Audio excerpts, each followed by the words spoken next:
reading from the New Testament. Today we are reading John chapter 18, verses 25 through 40. Meanwhile, Simon was standing in the courtyard, warming himself. They said to him, "You aren't one of his disciples too, are you?" Peter denied it. "I am not." One of the high priest's slaves, a relative of the man whose ear Peter had cut off, said, "Did I not see you in the orchard with him?" Then Peter denied it again, and immediately a rooster crowed. They brought Jesus from Caiaphas to the Roman governor's residence. Now it was early, very early in the morning. They did not go into the governor's residence so they would not be ceremonially defiled, but could eat the Passover meal. So Pilate came outside to them and said, "What accusation do you bring against this man?" They replied, "If this man were not a criminal, we would not have handed him over to you." Pilate told them, "Take him yourselves and pass judgment on him according to your own law." The Jewish leaders replied, "We cannot legally put anyone to death." This happened to fulfill Jesus's word, the word Jesus had spoken when he indicated what kind of death he was going to die. So Pilate went back into the governor's residence, summoned Jesus, and asked him, "Are you the king of the Jews?" Jesus replied, "Are you saying this on your own initiative, or have others told you about me?" Pilate answered, "I am not a Jew, am I? Your own people and your chief priest handed you over to me. What have you done?"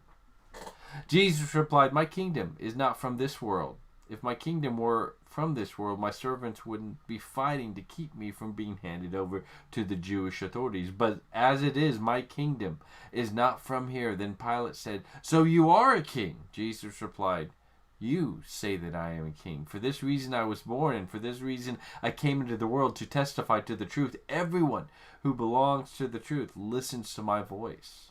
Pilate asked, "What is truth?" When he had said this, he went back outside to the Jewish leaders and announced, "I find no basis for an accusation against him, but it is your custom that I release one prisoner for you at the Passover. So do you want me to release for you the king of the Jews?" And they shouted back, "Not this man, but Barabbas." Now Barabbas was a revolutionary.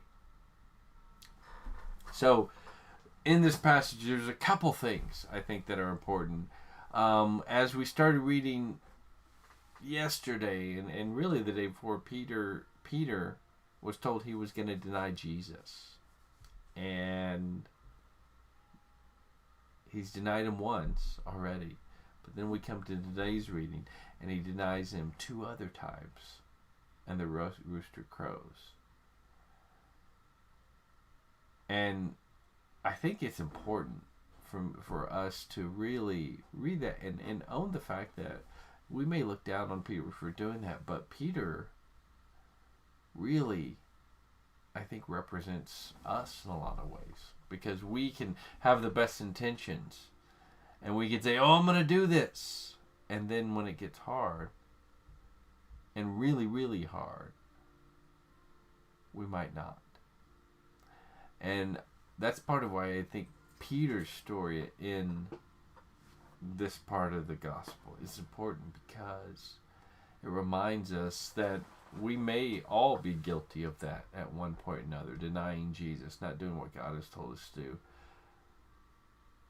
But it also helps us because, as we will see as we read on, there is a resolution to that part of Peter's story. The other thing, as I said yesterday, this all is not really on the up and up with what Jesus is going through because of the religious leaders. But they bring him to Pilate.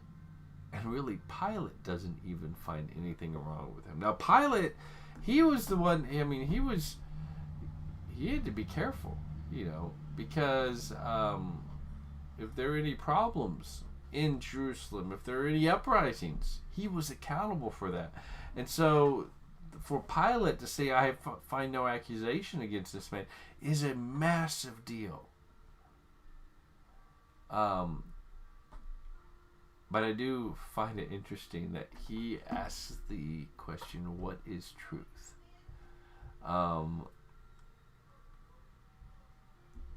That's, I think, something that is really vital to our culture, because our culture is asking, what is truth still to this day? And we know from the Gospels, Jesus tells us that he is the way, the life, and the truth. We know that he is the living Word of God. And we should come to him for the truth. And so Pilate, in hearing Jesus, misses out on the truth because he still has to ask, well, what is truth? May we be a people who, when we hear Jesus' voice, we know. And we know it is the truth.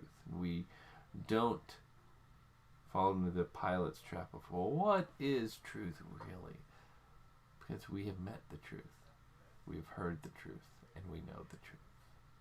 Hope you guys are doing well. Have a wonderful day.